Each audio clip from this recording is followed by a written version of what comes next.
Baik, bismillahirrahmanirrahim. Assalamualaikum warahmatullahi wabarakatuh. Perkenalkan, saya dari mahasiswa Universitas PGRI Pontianak. Saya Egi Kurniawan dari Prodi Teknologi Informasi, Fakultas Bipatek, Pipa dan Teknologi, NIM 2323150001, semester 2, kelas A pagi. Nah, kawan-kawan, di sini saya akan membahas tentang bagaimana dinamika historis, konstitusional, sosial, politik, kultural, serta konteks kontemporer penegakan hukum yang berkeadilan. Nah, mari kita bahas.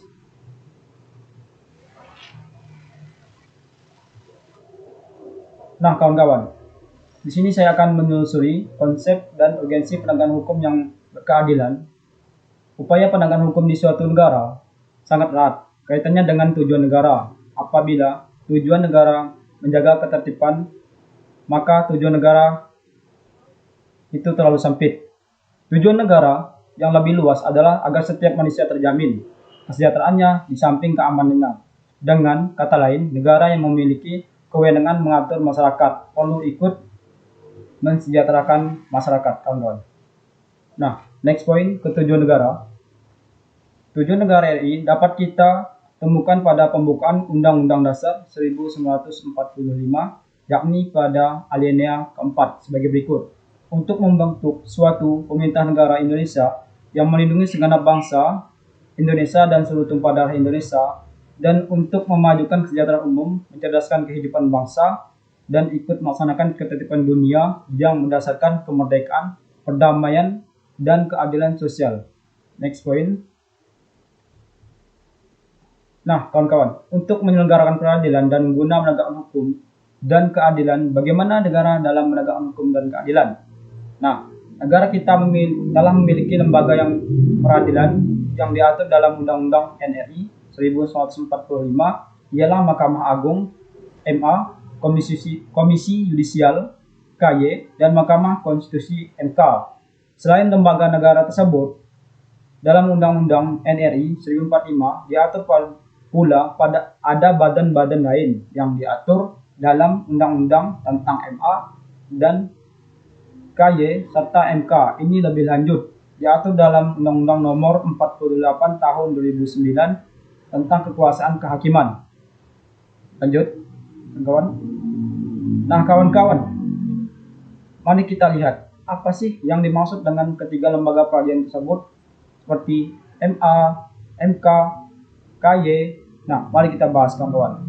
MK, Mahkamah Agung, adalah perilaku kekuasaan kehakiman sebagaimana dimaksud dalam Undang-Undang Dasar Negara Republik Indonesia tahun 1945.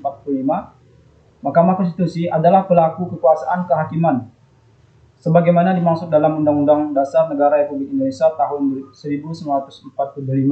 Nah, yang terakhir, Komisi Yudisial KY adalah lembaga negara sebagaimana dimaksud dengan Undang-Undang Dasar Negara Republik Indonesia tahun 1945.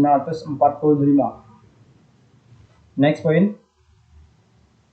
Nah, kawan-kawan, tahu nggak sih apa alasan mengapa diberlakukan penegakan hukum yang berkeadilan? Di antaranya terkait dengan masalah kehidupan bermasyarakat, berbangsa, dan bernegara. Nah, di sini saya mengambil contoh kecil, yaitu tentang kasus korupsi.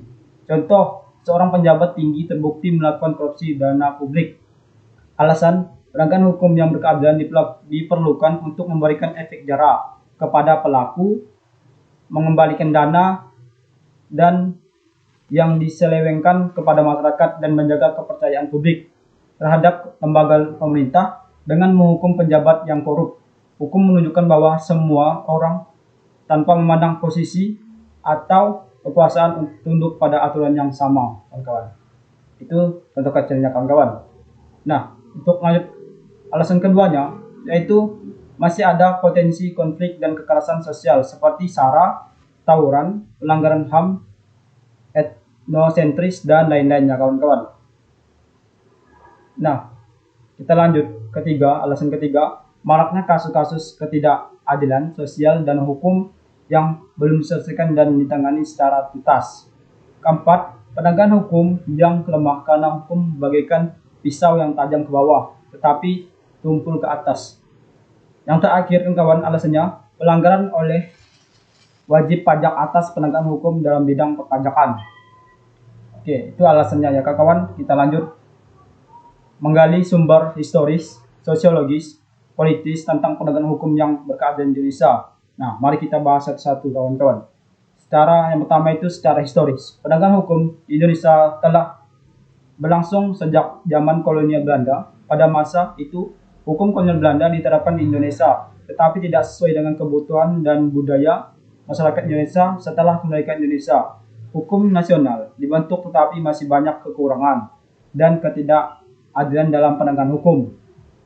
Nah, kawan-kawan, lanjut secara sosiologis, penegakan hukum di Indonesia dipengaruhi oleh budaya dan nilai-nilai masyarakat. Misalnya, adat istiadat dan kebiasaan masyarakat Indonesia seringkali berbeda dengan hukum nasional.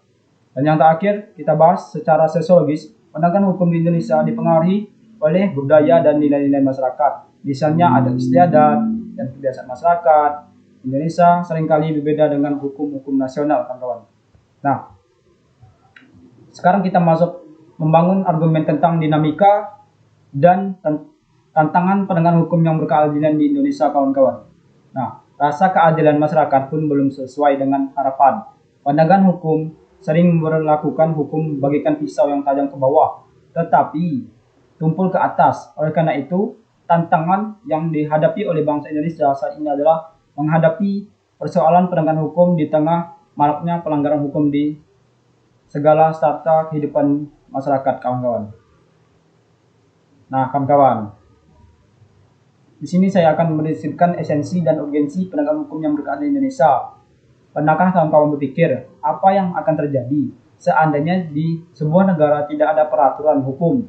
Atau mungkin peraturan hukum sudah ada, namun apa yang akan terjadi apabila negara-negara suatu bangsa tersebut tidak ada yang upaya dalam penegakan hukum tersebut?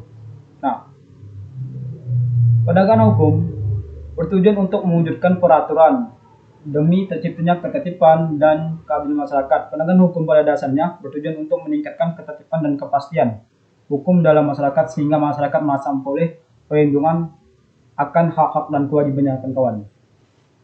Itu tujuan dari penegakan hukum. Nah, di sini saya akan menyimpulkan dari yang telah saya jelaskan, yang telah saya bahas tentang historis, kontemporer, kultural, politik, sosial, dan sosiologis. Nah, di sini saya simpulkan negara merupakan organisasi kelompok masyarakat tertinggi karena mempunyai wewenang untuk mengatur dan mengendalikan masyarakat untuk menyelesaikan perkara-perkara yang terjadi di masyarakat secara adil. Maka para aparatur hukum harus menegakkan hukum dengan sebaik-baiknya. Penegakan hukum bertujuan untuk meningkatkan ketertiban dan kepastian hukum dalam bermasyarakat, sehingga masyarakat merasa memperoleh pengayoman dan hak-haknya terlindungi dalam menegakkan hukum. Terdapat 3 lembaga peradilan, yaitu MA, MK, KY, Mahkamah Agung, Mahkamah Konstitusi, dan Komisi Yudisial. Nah, kawan-kawan, mungkin itu saja yang dapat saya jelaskan. Apabila saya ada salah kata atau kekurangan, saya mohon maaf. Saya akhiri, wabillahi taufiq hidayah. Wassalamualaikum warahmatullahi wabarakatuh. Terima kasih.